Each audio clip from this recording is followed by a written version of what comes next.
Hello everyone, welcome to Princess Jen channel.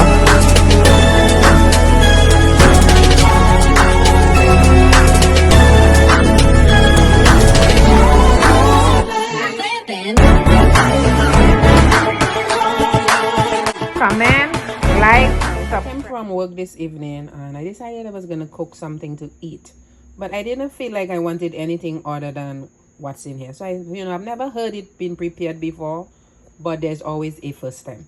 So I decided to put some lentils to boil. I added some shredded carrots to it. As you could see, those little yellow things here is the carrots.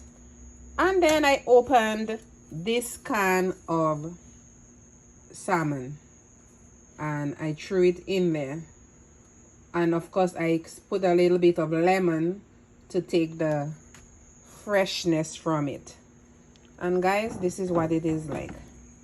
This is the salmon, and to my surprise it tasted so good because I have had some already. Let me taste it for you. Delicious, yummy.